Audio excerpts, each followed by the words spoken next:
Max. Good to see you. Lots of good friends here. Look, I am so pleased that you guys get to hear from some people from Central Illinois. Now, when I was serving in the state legislature, I wish that we had had a Illinois Freedom Caucus. Honestly, every single Republican should be part of the Illinois Freedom Caucus. Right now, there are only 7. And the reason for this is, think about what happened at the federal government. Think about the McCarthy challenge. Think about the 15 votes it took to get him elected. Who is happy that actually the Freedom Caucus in Congress stood up and made a McCarthy capitulate on some important issues? Who's happy about that? That's right. That is the power of a minority within a minority. Now, if they get in the majority and they're still a minority, you've got a lot of power, because it's a power in electing that speaker. And so these people, though, the people that you're going to hear from tonight, they are your true conservatives down in Springfield. And so I know, like Springfield politicians, that just rolls off the tongue as somebody who just doesn't care about the regular people. That is not true. There are really good people down there that care about getting policy correct. The 3 people you're going to hear from tonight, those are 3 of them. I served with Brad Hallbrick when I first showed up in 2013. I've known Dan Caucus for years, and I helped get Jed Davis elected against a rhino. In fact, we took out a rhino. Jed took out a rhino to win that seat, and so that was really an important thing. But the value in a Freedom Caucus, just so you know, is that they set the standard that others will eventually follow. That is what they do. They get additional analysis on the bills, they bring it back to the caucus, and they change minds within the caucus so that you have a stronger caucus when it comes to defeat Democrat bills. Their power is also in that type of analysis being brought up in committees and on the House floor so that the Democrats get questioned, seriously questioned. And I mean, the way it works down there is a lot of people only know what's in their committee. And a lot of people depend on a staff analysis. But when you have a group of people that are ideologically centered and then are doing the work to take the analysis to another level, you get a better conversation, and believe it or not, you get legislation that is amended and becomes better, or you get legislation that is actually killed. And so that is the power of this caucus. It needs to grow. There's only 7 members. And so I encourage you to encourage your own state reps to join the Illinois Freedom Caucus. And so I'm going to hand it over to Brad Hallbrick, Dan Caucus, and Jed Davis.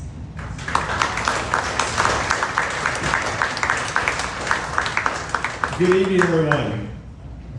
Hey, what an honor it is tonight to allow us to be here.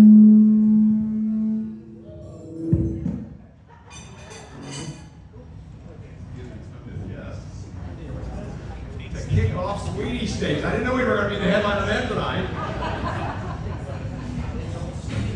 Got them on a short lease there. Hey, so guys, how many freedom-loving Americans do we have in the room tonight? All right, so it sounded like when Jeannie made the intro, some of you knew about the House Freedom Caucus. Do we have a lot of House Freedom Caucus fans in there? Right? Great. And before tonight, how many of you knew about the Illinois Freedom Caucus? All right, great. That was good. So after tonight, we hope you know more. And again, we rolled out May the 5th a year ago. And again, please don't let the performance tonight or our part of this be a negative reflection upon the organizers of tonight's event. We're just doing our best. And so with that, I'm going to turn it over to Dan. Is the microphone working? Or we got too much? Can we go to the other side? Does that help? Let's see if we can make that work, because this might be a little cumbersome otherwise. Guys, while these guys are trying to see if it's going to work, hold on. Hello. All right. Welcome. This is great. Colin, we're going to start our presentation. We will take questions afterwards. This is great to be here. A great change to be amongst real conservatives after serving out in Springfield for the last, I've been there for about 5 years. And, we fight every day for truth, logic, and common sense, as our chairman, Chris Miller, Chris would be here tonight, but he had a knee replaced today. And we didn't think it would be fair to him to make him come up here under anesthesia. Because if you know Chris, he doesn't need anesthesia to get going. So we left him back at home. So this is the Freedom Caucus. This is what we are.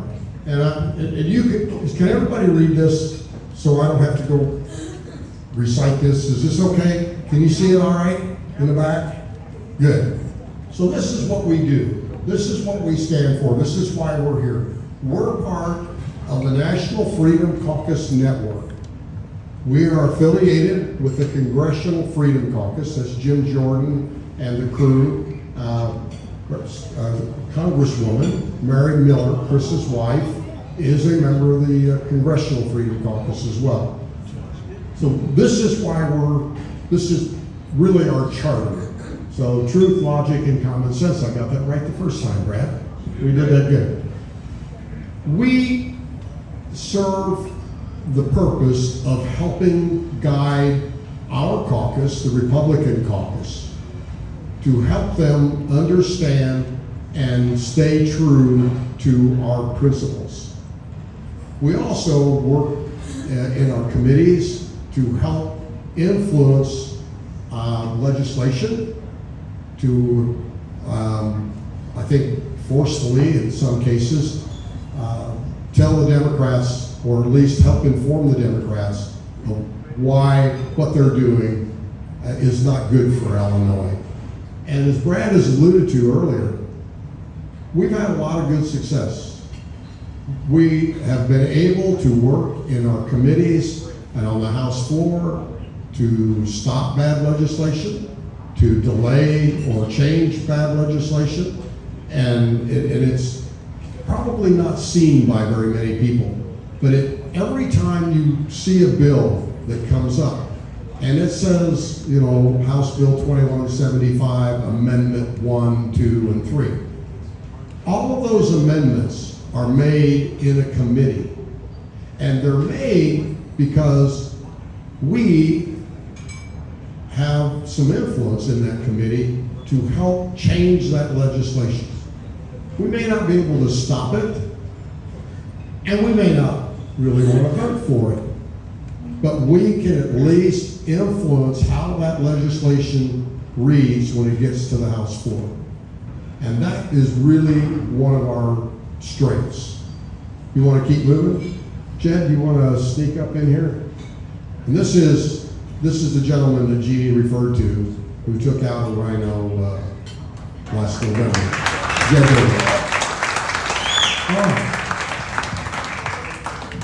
You want to talk to some of this, Jed? No, don't be shy.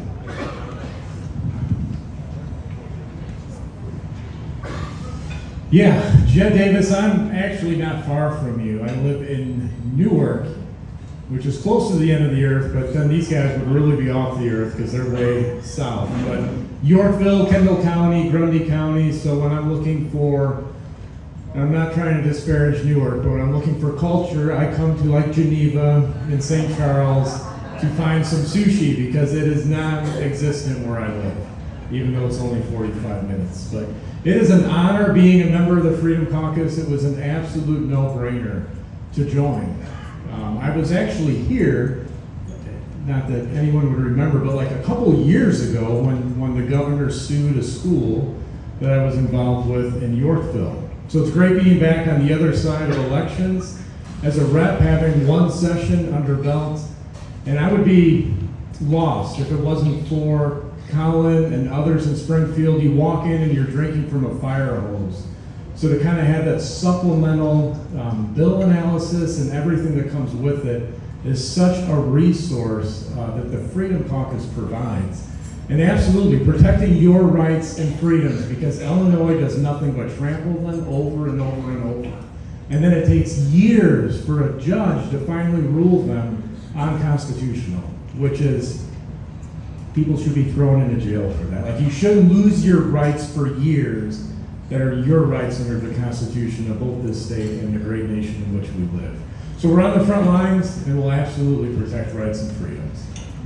Thank you, guys. And so, just to kind of get started, Dan talked about truth, logic, and common sense. The Democrats talk a lot about all the different deserts that are in Illinois. Healthcare deserts, food deserts, XYZ deserts. What there's really a desert of is truth, logic, and common sense in Springfield, right? And so when Jeannie got out, so when Jeannie came in 2013, I've been there just a few months, and so we began to establish this conservative or more conservative movement. And again, this has grown over the last several years. Now the Freedom Caucus launched a year ago, and so these guys are a part of that. And so you're going to hear from us tonight, things that you probably won't hear anywhere else, but we're all about life, liberty, and the pursuit of happiness.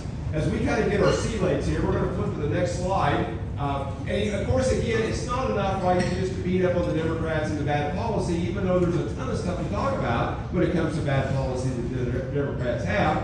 And you got to remember, the Democrats don't care about the Constitution, they don't care about the rule of law, they don't care about you and I. They just pass this bad policy day in and day out, and then they say, we'll see you in court. And then they just try to run you out of gas in court. It's kind of what's going on. But to that point, we have alternatives to their bad legislation. One of them is education. Andy, you want to speak to this? Or? Well, this is three of our fellow Freedom Caucus members that weren't able to join us tonight. So Blaine Wilhauer talks about vouchers in their home school district that did not provide in-person living. Now, this was really a big deal during the pandemic when the governor shut down our schools, and we felt, and Blaine filed a bill that said, if your school is not in person, and I can't remember exactly how many days in a row, that school district would give the parent, the child, a voucher to go to an in-person school. We're seeing the effects of this right now. We've got kids that did not go to school for 2 years. And the educators, the professionals are now telling us what a terrible, terrible mistake that was. These kids may never make up that deficit. And we fought it. We fought the governor. We fought the State Board of Education. We fought Dr. Riziki. We should never have closed our schools down. Hindsight tells us that today. Common sense told us that during the pandemic. Adam Niemer, another one of our members, filed the Freedom of Education Act. Chris Miller, our chairman, talks about parental access to school board activity. Parents should be in charge of their children's education.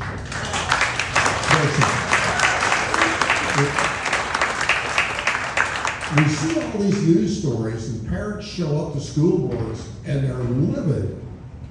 And I watch this and I go, but who elected those people? The parents did. And we have to get parents involved in the electoral process. They need to come out and vote and support good candidates for school board that represent our values. And that's the challenge. None of this would happen if parents were involved at the very beginning in the electoral process. You got, where are we going here? Yeah, so there we go. That's probably what we'll do. Guys, if you want to look these bills up, for the sake of time tonight, we've got a lot of stuff to cover, so you can write these down. ilga.gov is the place you can find them. If you've never been to that website, ilga.gov, on the left side of the screen, you can punch in these numbers, and you can read more about them and find out about them. Jen, any closing comments on any education? I know that's near your heart. Any thoughts there? Okay. All right. Are we on Second Amendment? So you guys can know the gun ban was put into place this spring. Back in the lame duck session, the governor signed it late that evening, and of course it was immediately different challenges, court challenges both at the state and the federal level. Gentlemen, any thoughts real quick on gun ban legislation? Strange you should ask. We're waiting. I sued the governor on the unconstitutional matter. It had to do with not allowing all of us to have the same Second Amendment rights that some people have in this unconstitutional bill. We did it in the state court. We won our case in Macon County. I'm from Decatur. Our case then went to the Illinois Supreme Court. We argued our case in the Illinois Supreme Court last month, and we're waiting on a decision from the Illinois Supreme Court. Part of the process that we went through in that legal challenge was that our attorney sent letters to two members of the Illinois Supreme Court saying that perhaps they should recuse themselves, perhaps, because it's up to them, because they've taken $1 million each from one of the defendants, our governor, and several $100,000 from the Speaker of the House, another defendant. Now, we can't make a Supreme Court justice recuse themselves, but there are laws and there are rules on judicial ethics. We're waiting for the Supreme Court to issue their decision in our case, and if it goes our way, the Illinois Supreme Court decides that this law is unconstitutional under equal protection because our rights aren't the same. If you're a police officer, you're not subject to this law. And we'll see what happens. If they rule against us and they take the side of the governor, we may find ourselves in the United States Supreme Court talking about ethics. Excellent. We've got another slide, I think, that continues on the Second Amendment bills here. Again, we'll just leave this up for a moment. You guys can jot these numbers down. You can read more about them. The next slide, guys, we're going to kind of touch on here is about election integrity. We'll have another slide talk about what kind of happened this spring in Springfield about election and election law. Jed, any thoughts here real quick? Or we'll just... Okay. Again, more bills on election integrity on the next slide. Again, this is a big deal, right? Election integrity is really, really important, making sure that we have free and fair elections. And so we're doing our best to have this as part of our discussion, along with many of these other agenda items. Next, so the woke agenda, same-sex bathrooms, transgender sports teams, the list goes on and on. This is a big battle in Springfield and in DC, of course, also. You want to weigh in? Real quick on the election integrity, just popped in my mind, so I'm sorry I'm rewinding a bit. But there are how many tables in this room with 8 people around each table, and election integrity is vitally important. But if we really want to get people elected, we have so much horsepower under this roof that you can change the course of elections, not just writing checks. I was outspent hundreds and hundreds and hundreds and hundreds of thousands of dollars. We won because of feet on the ground at doors. So just encourage you all to, find candidates that you love and get off the couch. I'm not saying this room doesn't, but that can really change the course of elections. So that's my little soapbox on that one. Hey, I'm going to jump in real quick. My name's Colin. I'm the director of the Freedom Caucus. Debbie mentioned earlier about this priority of human trafficking. We understand how much this contributes to human trafficking because they want our kids to be uneducated and uninformed and then put them in bathrooms with, old people or any person really. Sorry, that came out incorrectly. I meant to say bad people. I'm sorry. Put them in bathrooms with people that they don't know, that they don't have contact with their parents in, and then they end up being human trafficked. We know that is the truth, and we're fighting against that, and I think that the human trafficking portion of your mission here is very important. Thank you. Right. Guys, something else that's really, really important to the state and the growth of our economy in this state is we have many things to offer, right? We've got great rail system, we've got great waterways with Illinois and the Mississippi rivers, the Ohio to the southeast, the interstate highway system, a large population, but energy, let's just go to the next slide there, Colin, let's talk about energy. Energy, we've always had low cost of energy in this state, but our supermajority friends and the legislators are doing their level best, Dan and Jed, to make sure that they drive one of the few remaining factors that draws and attracts and keeps business in this state. They're trying to make it affordable. Not only for the business and the employers and the manufacturers, but each and every one of us. We saw this legislation 2 years ago with CEJA, and one of the bills is to repeal CEJA. Again, Dan, I know you were there in a fight with us 2 years ago when we were out talking about how important energy policy, good energy policy was in the state of Illinois. It's very, very important. How many of you have seen your power bills go up in the last 6 months? All of us. Some of us double, triple. The reason for that is that the state of Illinois, our illustrious government, has decided that we can no longer burn coal or natural gas to generate electricity. Now, okay, what are you going to do to make that up? And that's the problem. There is no plan. You cannot force science, you cannot force engineering, you cannot change Mother Nature, I hope, so that the sun shines 24 hours a day. Even in Alaska, it doesn't shine 24 hours a day, 365 days a year. We have cut our nose off to spite our face, I guess is one way to say it. We have shut down our power generators in this state without being able to bring up reliable, efficient, long-term generators. And we have discouraged any company that would want to come to Illinois and build a new generator. There's some great technology, clean coal technology, natural gas. There is great technology, but no one is going to come in Illinois and build it because our government says by 2035, you're going to be out of business. You're going to be out. No one's going to make a multi-$100 million investment in this state knowing in 10 years, your investment is going to go away.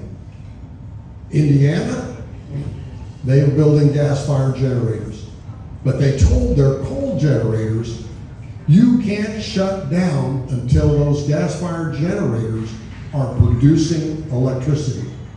California wants to go like Illinois. What did they do? They figured out, holy criminy, we can't support our infrastructure.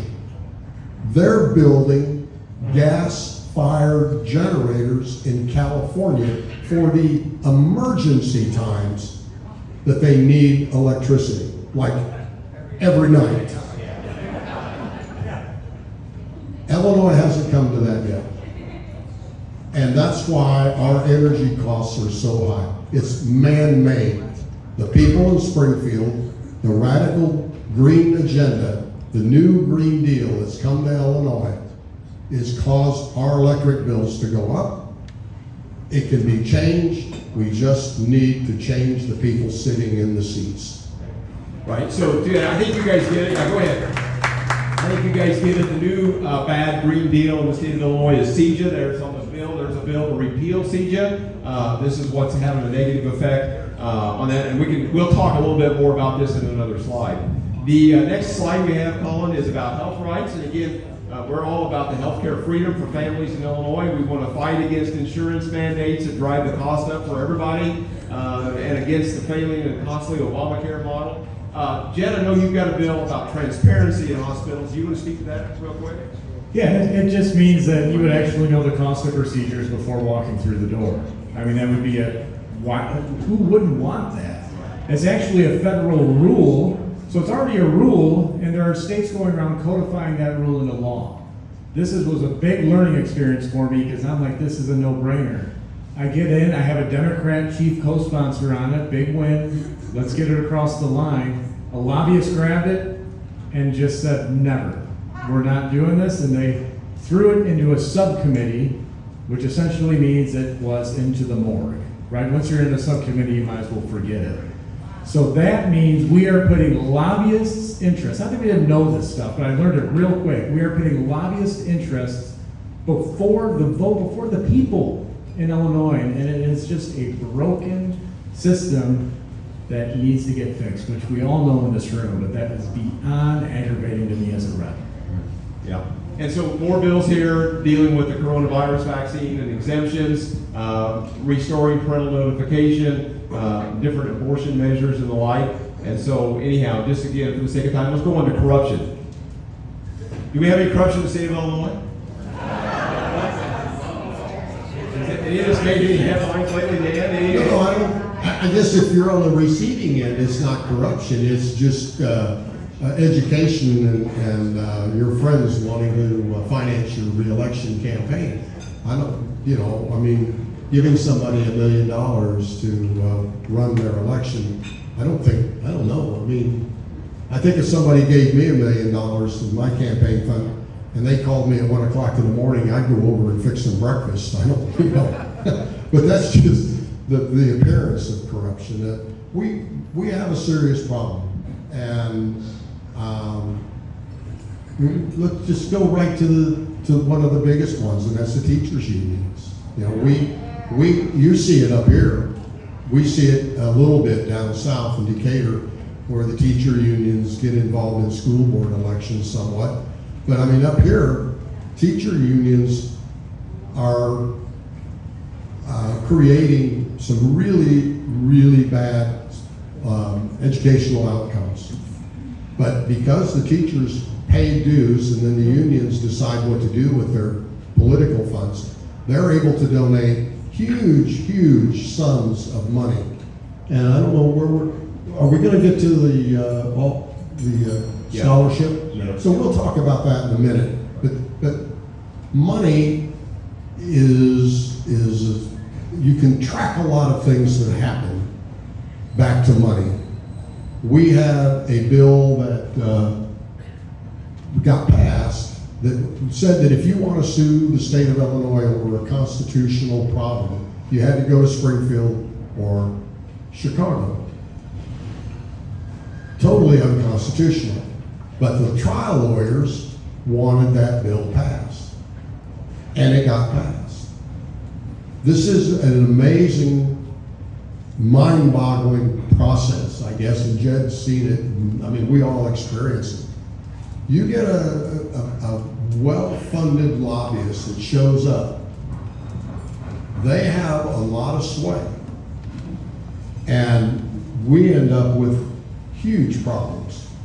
And we've got to figure out a way to get around it. And I think the way to get around it is through organizations like this with grassroots efforts who will go out and campaign for candidates and let the career politicians know that buying votes is not going to win elections. Doing the right thing, standing up for our values, but it's going to take the grassroots effort to weed out some of these career politicians that rely on donations. I'm trying to be nice about this because it does. It borders almost on illegal activities, and we're seeing it in the courts. We're seeing it with Madigan. We're seeing it with the red light deal. I think we're going to see more of it. Exactly. Next slide, Colin. We got several more we're going to get up there. Okay, so 4 bills. Again, you guys can write these numbers or take a shot of it with the camera. We're working on many different levels.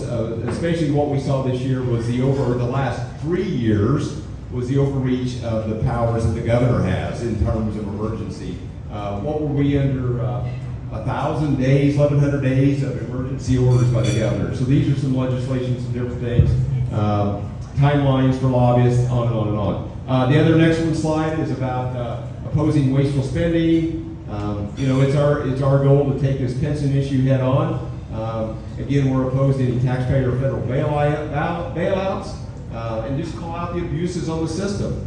And we just continue to see bill after bill by the majority party that just abuses all of this stuff, and we're trying to speak out and talk back about it. We'll get to you in a second. Yeah, maybe we'll try to get to the end. If you can hang on to your questions, maybe. Yeah. Please. Yeah.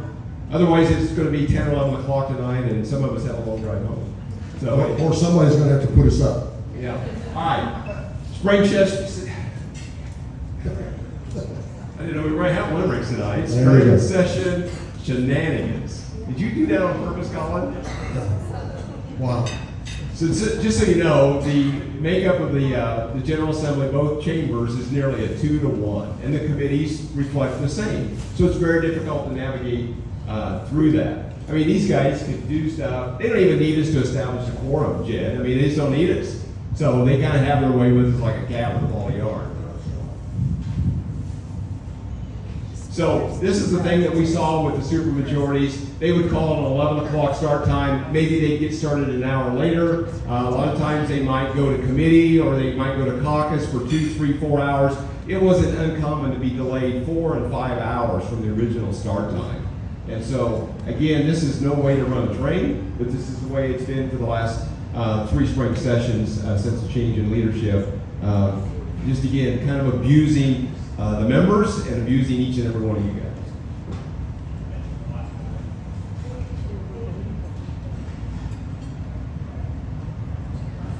So, late on Friday night, deadline week, the end of March, House deadline bill, it's about 9:30 on Friday night. We're really set to go into the wee hours of Saturday morning. We're just going to kind of get up to full song about bills to do to get bills out of the House. And so they had us on a short debate, and Representative Caucus stood up, tried to get recognized. They didn't call on you. They went to vote. Dan, pick it up from there. Tell us the rest of that story. Well, you have to have 60 votes to pass a bill. You have to have a simple majority. It's 118 of us. It takes 60 votes to pass a bill. And you're supposed to be at your desk voting. Well, here we are late at night, and they decided for some reason to run a very controversial bill. It happened to have been in my prescription drug committee, and we weren't allowed to have a full debate because they were in a hurry. They had to get about another 60 or 70 bills passed, and it was already getting late. So we started looking around, and I'm going, there's not 60 Democrats still here. It's late at night. They went home. They left. But the staff and their fellow seatmates were punching their button. They were voting for them in abstention. So I, in my calm demeanor, stood up and asked the speaker for a recorded vote. We wanted a roll call vote. They didn't want to do it because they knew they didn't have the 60 votes. But we fought it out. We went through parliamentarian procedures. We made everybody sit in their seats, and we read the names of every person that voted yes on that bill, and they had to announce themselves present. Well, we got down to 59, 58 people present, and they quit. Not only did they quit, but they knew they couldn't pass any more legislation that night because they didn't have 60 of them there. So they quit, and we got to go home. Well, we called the caucus. Once we got that bill killed, we called the caucus, and before half of us got out of the room, they adjourned for the night, or for the weekend. For the weekend. Yeah, so we just put them in a bad spot because they had tons of bills yet to pass, and ultimately, very few of them got called when they come back after the Easter break. So, again, this is just a situation, even though we're in the super minority, we're not bragging about it, but we don't have to act like we're in the super minority, right? There's procedures that we need to be ready to go on. We need you guys to help us make sure, hold these others accountable, and we can win in some of these types of situations. Okay, budget. Let's go to budget.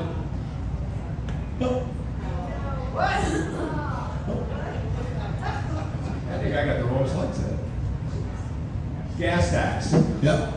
So 2019, 20 fees and taxes were increased, but the gas tax doubled, and every July 1st was an automatic accelerator due to the inflation rate. Right, cost of living adjustment, July 1st, which is the start of the fiscal year for the state of Illinois, we get a gas tax increase.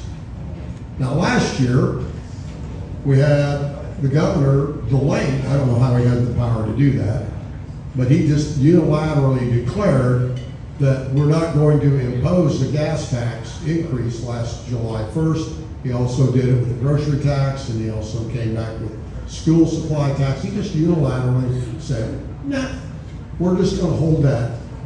Well, January 1st, sometime after the November election comes, coincidentally, the gas tax from last July was imposed. So this year, July 1st, we're going to get another gas tax increase.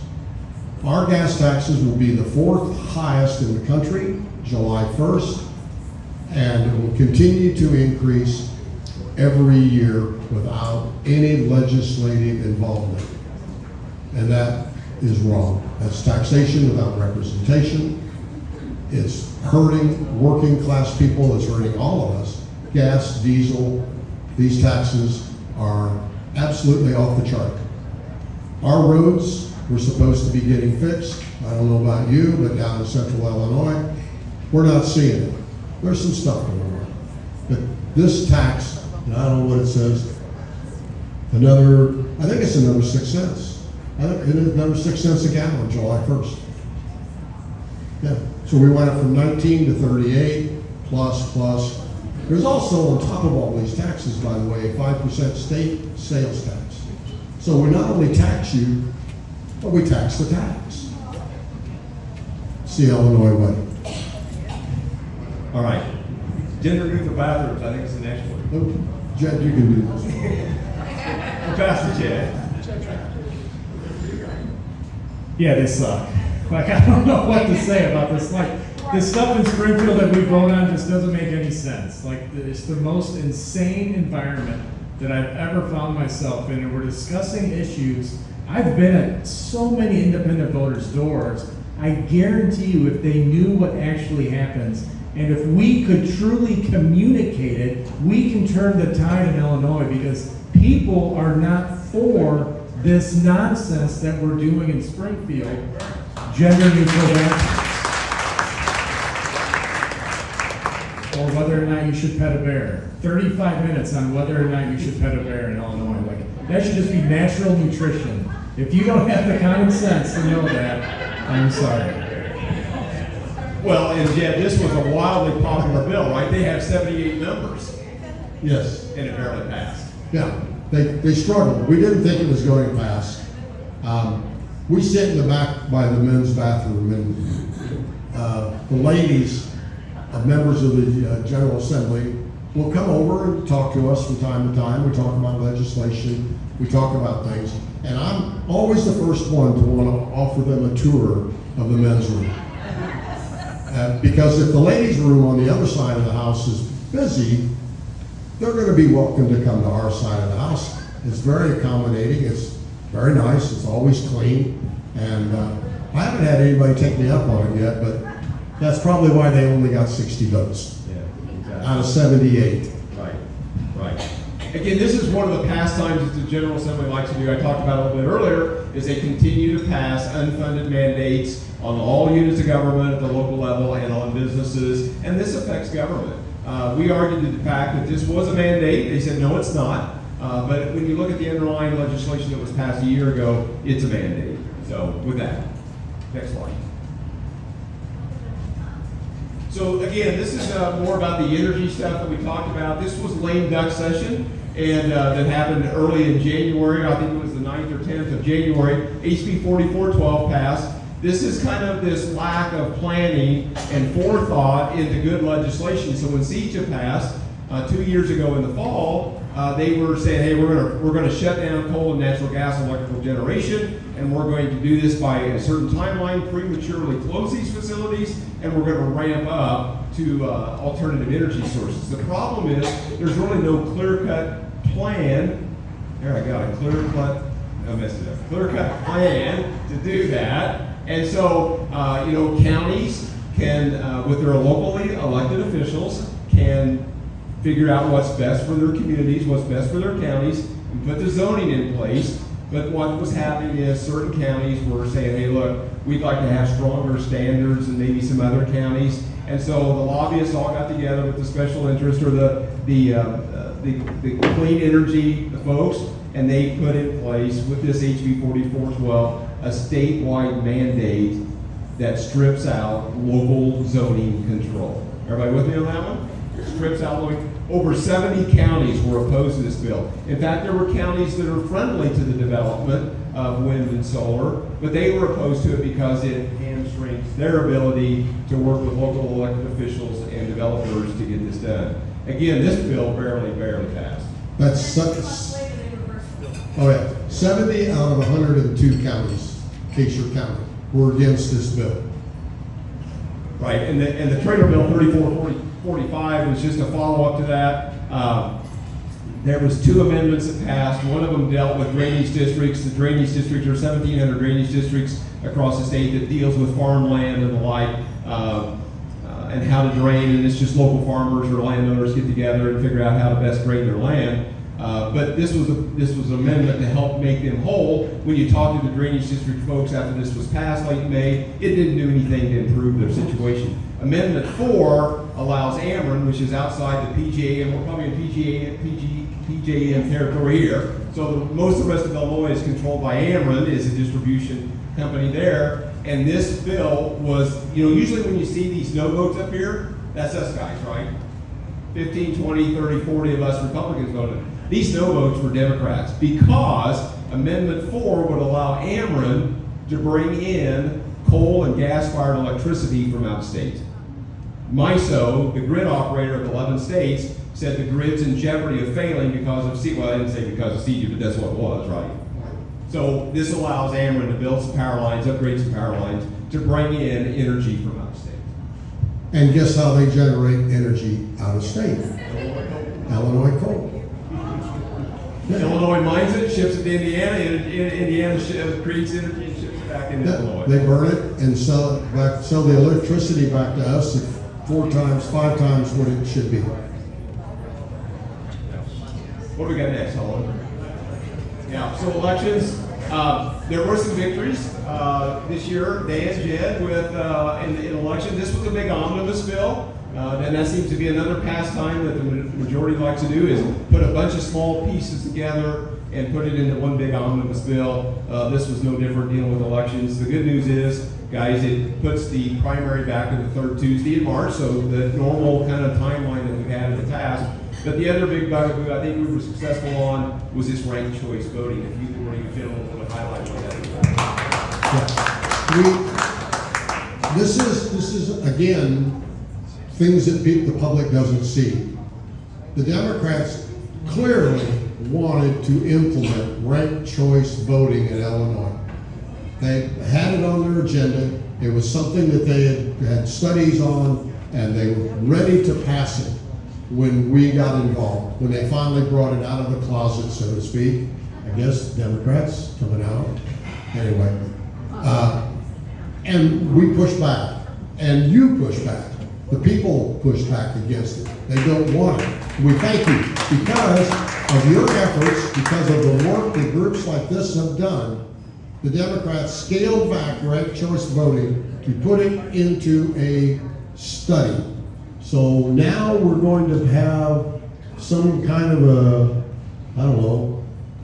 Task force. Yeah, call it a task force. Task force 14,212. Will study ranked choice voting in Illinois. It will come back.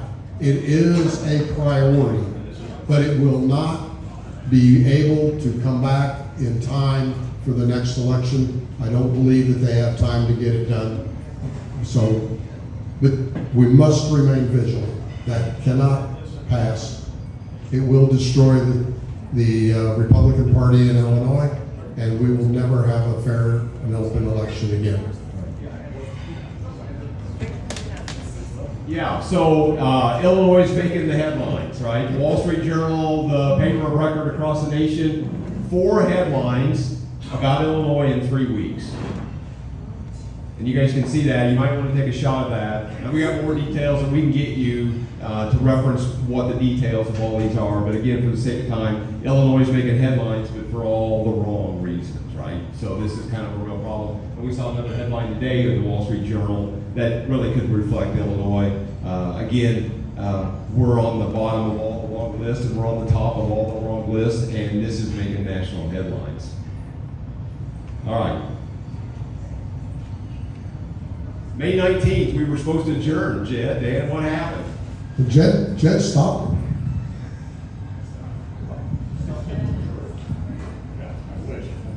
No, the budget passed. $50.6 billion of your taxpayer money got passed in Illinois. Largest budget ever in the state history, did not have a single Republican vote on it. And actually, I believe 3 Democrats in the Senate voted against it, if that tells you anything about how bad the budget is. It is not, it's not about you. There are so many pet projects in that budget. I have an intern going through 3,425 pages. I think he's about ready to pull his hair out.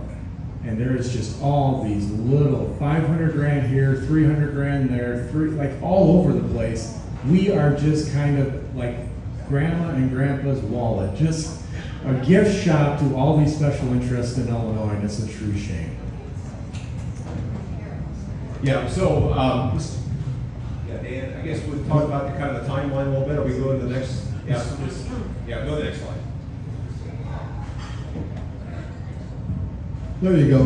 Big news for Lake, or McHenry County, or Lake County. Lake County. Black Lives Matter got a grant for $300,000. There you go. And this is just a sampling. Oh yeah, no, this is, There's hundreds of pages like this. oh, thousands, like 3,000 pages like this.